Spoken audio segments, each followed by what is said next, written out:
1498년 한대신이 왕 앞에 낡은 글 한 편을 바쳤습니다. 연산군은 말없이 첫 장을 넘겼습니다. 두 번째 장, 세 번째 장. 침묵은 길어졌고 궁궐 안에 공기마저 얼어붙었습니다. 마침내 왕이 고개를 들었습니다. 모두 잡아들여라. 칼이 뽑히지도 않았습니다. 하지만 그 순간 조선에서는 이미 피바람이 시작되고 있었습니다.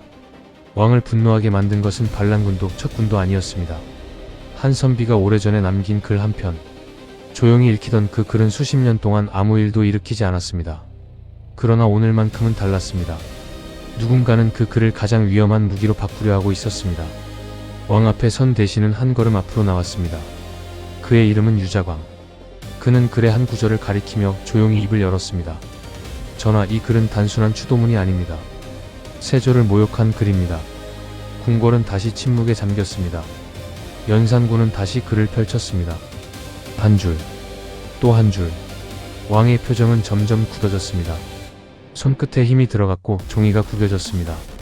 그 순간 글은 더 이상 글이 아니었습니다.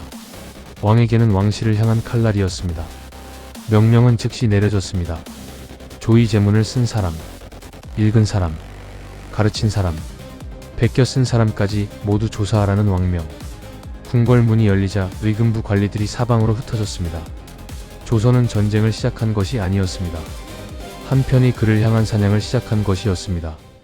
의금부의 횃불이 밤새 꺼지지 않았습니다.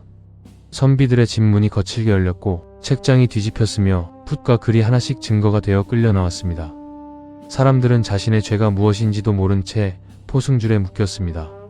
조의제문을 쓴 김종직은 이미 세상을 떠난 사람이었습니다. 하지만 죽음은 그를 지켜주지 못했습니다. 왕은 그의 이름까지 죄인으로 만들려 했습니다. 살아있는 제자들은 스승의 이름을 입에 올리는 것조차 두려워했습니다. 궁궐 한쪽, 유자광은 조용히 왕의 반응을 지켜보고 있었습니다. 오랫동안 권력을 나누어 가졌던 훈구 대신들은 이번 기회를 놓치지 않았습니다. 한편이 글은 어느새 정적을 제거하는 가장 날카로운 칼이 되어 있었습니다. 체포는 멈추지 않았습니다. 김종직에게 배운 적이 있는가? 조의제문을 읽은 적이 있는가? 질문은 단순했지만 그 대답 하나가 삶과 죽음을 갈랐습니다. 어제까지 스승과 제자였던 사람들이 오늘은 서로를 의심하기 시작했습니다. 며칠 뒤 조선의 서재에서는 이상한 풍경이 펼쳐졌습니다. 누군가는 책을 장독대 밑에 숨겼고 누군가는 밤중에 글을 태웠습니다. 붓을 잡는 일조차 목숨을 거는 선택이 되어버렸습니다. 조선에서 가장 위험한 것은 더 이상 칼이 아니었습니다. 기록된 한 줄의 문장이었습니다. 궁궐 안은 숨소리조차 들리지 않았습니다. 한대신이 천천히 앞으로 걸어 나왔습니다. 그의 손에는 오래된 글 한 편이 들려 있었습니다. 유자광은 말없이 그 글을 왕 앞에 올려놓았습니다. 연산군은 아무 말 없이 첫 장을 펼쳤습니다. 전각에는 종이 넘어가는 소리만 들렸습니다. 유자광이 조용히 입을 열었습니다. 전하, 같은 생각을 하셨습니까? 연산군의 시선이 한 구절에서 멈췄습니다. 왕은 글을 천천히 덮었습니다. 아무도 입을 열지 못했습니다. 촛불 타는 소리만 적막한 전각을 채웠습니다. 그리고 연산군이 낮고 차가운 목소리로 말했습니다. 모두 잡아들여라. 왕의 교지는 그날 밤 곧바로 내려졌습니다. 새벽이 밝기도 전 의금부 관리들이 횃불을 들고 골목을 가득 메웠습니다. 굳게 닫힌 대문이 거칠게 열렸습니다. 책장이 쓰러지고 붓이 바닥을 굴렀습니다. 김종직의 제자 맞는가? 대답은 끝까지 이어지지 못했습니다. 포승줄이 먼저 손목을 묶었습니다. 그제야 모든 것이 이어졌습니다. 연산군은 조의제문을 단순한 추도문이 아니라 세조의 왕위 계승을 비판한 글로 해석했습니다. 그 해석 하나가 한편이 그를 죄로 만들었습니다. 살아있는 제자들은 물론 이미 세상을 떠난 김종직마저 죄인으로 기록되었습니다. 그날 이후 조선에서는 붓을 드는 일조차 용기가 되어버렸습니다. 사림은 무너져 내렸습니다. 벼슬을 버리고 산속으로 숨어든 사람, 입을 닫고 붓을 꺾은 사람, 내일 새벽 체포될지 몰라 가족과 마지막 인사를 나누는 사람까지 있었습니다. 조선은 학문을 잃은 것이 아니었습니다.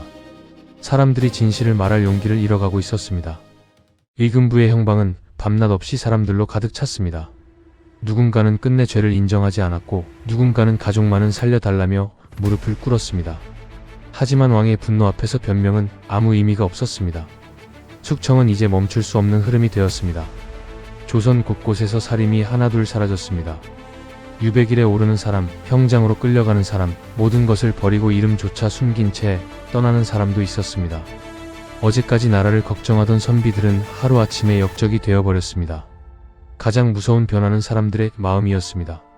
스승은 제자를 만나지 않았고 제자는 친구를 믿지 않았습니다. 책을 읽는 소리 대신 문을 잠그는 소리가 늘어났습니다.